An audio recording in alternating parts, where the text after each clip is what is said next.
लोगों से अपील करना चाहते हैं कि आप गौ माँ धाम चैरिटेबल ट्रस्ट से जुड़ें और इस गौशाला से जुड़ें और इस गौशाला को भव्य रूप देने के लिए और शिवलिंग एवं शिव पार्वती और गणपति की मूर्ति स्थापना के लिए आप सभी सहयोग दें और उस सहयोग की अपील करने के लिए आज हमने ये कॉन्फ्रेंस रखा।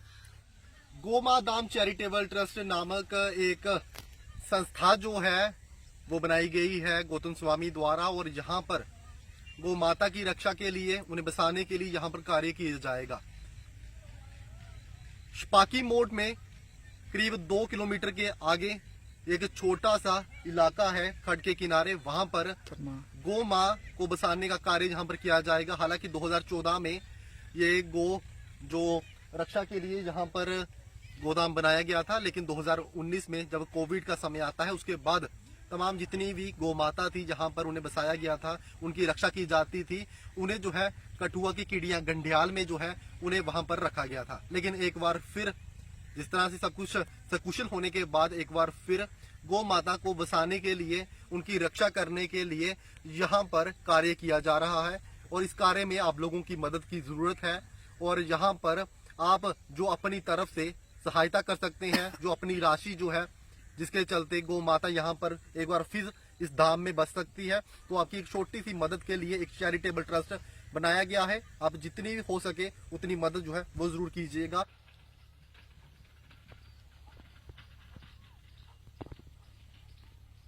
गौ माता की जय, गौ माता की जय, गौ माता की जय, गौ माता की जय, सनातन धर्म की जय हो, सनातन धर्म की जय, सनातन धर्म की जय, सनातन धर्म की जय। यहाँ पे हमने जो है 2014 से गौशाला का निर्माण किया था और हमारे छिपाकी गांव की सहयोग से और हमने कालीवड़ी जेके बैंक से लोन लेकर के हमने ये गौशाला एवं ये जमीन खरीद करके ये बिल्डिंग बनाई और 2014 से लेकर के 2019 तक ये गौशाला चलाया भी हमने, 18-19 तक चली। उसके बाद कोरोना का समय आया तो उस दौरान यहाँ से गायों को हमने शिफ्ट किया कठुआ में और तब से गौशाला बंद थी।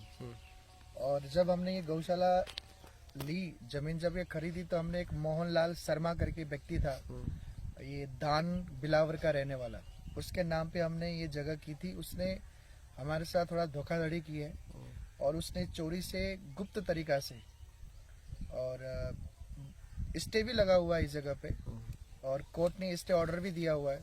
31 मार्च 2016 से स्टे भी चल रहा है, लेकिन मोहनलाल शर्मा दान का रहने वाला बिलावर का, उसने चोरी से रेवेन्यू के साथ मिलकर के पटवारी और नायब तहसीलदार से मिलकर किया। कैसे क्या हुआ उसने किसी और को रजिस्ट्री कर दी है। किस तरह से देखते हैं, ये जांच का विषय भी रहेगा, अगर ये जांच का विषय भी है और यहाँ की रेवेन्यू पटवारी एवं नायब तहसीलदार को देखना भी चाहिए था कि यहाँ पे क्या चलता था। गौशाला चलती थी तो गौशाला को ऐसे कोई कैसे बेच सकता है। और यहाँ पे एक्सीडेंट वाले गायों को रखा जाता था, हैंडीकैप गायों को रखा जाता था। जो पुलिस एक बार घगवाल में गौ को पकड़ा था तो तब हमने यहीं पे लाके रखा हुआ था। तो हमने गायों की काफी सेवा करी यहाँ पे। तो कोरोना के टाइम में थोड़ा सा दिक्कत रही, कुछ कारणवश हम चला नहीं पाए तो हमने फिर वहाँ से गाय यहाँ से लेकर के कठुआ शिफ्ट किए।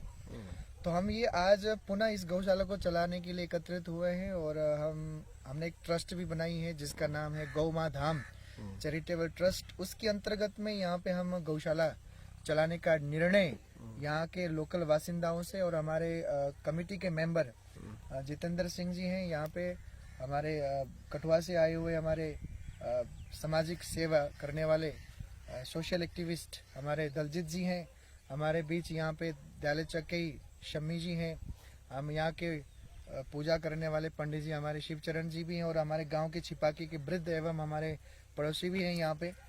तो यहाँ पे अभी हम लोग यही संगठन कर रहे हैं कि यहाँ पे पुनः गौ रक्षा के लिए इस जगह को इस्तेमाल किया जाए और ये गाय की रक्षा के लिए जगह बनाई थी, गौशाला के हित के लिए, गायों के हित के लिए जगह बनाई थी, तो गौओं के हित के लिए ये जगह यूज हो। और यहाँ पे एक मंदिर है शिवलिंग, तो वो शिवलिंग भी 2014 में हमने उद्घाटन की थी। हमारे पुलिस लाइन के एक डॉक्टर साहब हैं महाजन जी, उनके थ्रू ही हमने शिवलिंग स्थापित की थी और वहाँ पे एक हनुमान जी का मूर्ति हमने लगाई है।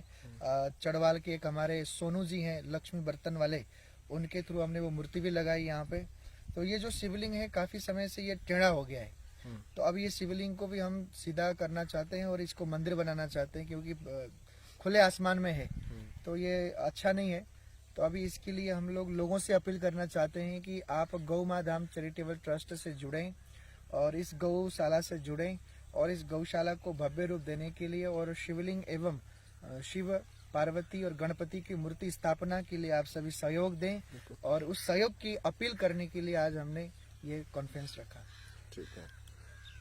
तो किस तरह से देखते हैं कि जो पशु तस्करी भी होती है और जो गायें हम देखते हैं कि शहर भर में जो बैल वगैरह हैं, तो वो भी किस तरह से देखते हैं कि उन्हें भी एक जहाँ अब पर एक हम स्थान जो दिया है जाएगा? यहाँ पे छन्नी से लेकर के आपको मैं क्लियर कर दूं, छन्नी से लेकर के हीरानगर तक जितने भी हाईवे में पशु दिखेंगे, गाय देखेंगे, बैल देखेंगे, या अगर कोई व्यक्ति दूध निकाल करके गाय को छोड़ देता है, बिल्कुल। फिर भी हम वो गाय को उठा करके इस गौशाला में लाके रखेंगे। मैं ये भी अपील करना चाहूंगा हीरानगर वासियों को, दालेचक, चढ़वाल, छन्नी एवं समस्त ये आसपास के लोकल वासियों की, आप अपने गायों को ऐसे लावारिस की तरह मत छोड़ें। अगर आप छोड़ेंगे तो हम आने वाले समय में जब यहाँ पे व्यवस्था बनेगी, आप सभी की सहयोग से जब व्यवस्था बनेगी यहाँ पे, तो उन सभी गायों को उठाने का काम हमारी गौशाला गौ माँ धाम चैरिटेबल ट्रस्ट आने वाले समय में करने वाली है। क्या अब कोई मंदिर का निर्माण किया जाएगा? क्या किया हाँ, मंदिर बनाया जाएगा, व्यवस्था यहाँ पे होगा, क्योंकि देखो हम सनातनी हैं, हम भगवान को मानकर चलने वाले लोग हैं, हमारे भगवान पे बहुत ज्यादा आस्था है और हम अपने धर्म के लिए जान देते हैं और जान लेते भी हैं। और हमने अपने धर्म के लिए, हमारे पूर्वजों ने, हमारे ऋषियों ने, हमारे देवी देवताओं ने भी युद्ध की है। महाभारत जैसे युद्ध हुए, हाँ, राम कथा अगर सुने तो राम और कुंभकर्ण जैसे युद्ध हुए, रावण जैसे युद्ध हुए। तो धर्म के लिए, हमारे देश के लिए, राष्ट्र के लिए शहीद भगत सिंह ने भी हंसते हुए सूली चढ़ी थी। ऐसे धर्म के लिए, राष्ट्र के लिए, देश के लिए और समाज के लिए हम कभी भी झुकने वाले नहीं हैं। और यहाँ पे शिव जी का जो लिंग है, वो भगवान का जो स्वरूप है वो टेढ़ा हो गया है, तो वो एक आस्था का विषय है। हम उसको सीधा करने के लिए यहाँ पे जल्द से जल्द वो काम करवाएंगे और एक अच्छा मंदिर यहाँ पे बना करके भगवान को, शिव पार्वती गणपति और शिवलिंग को स्थापित अच्छे ढंग से करेंगे।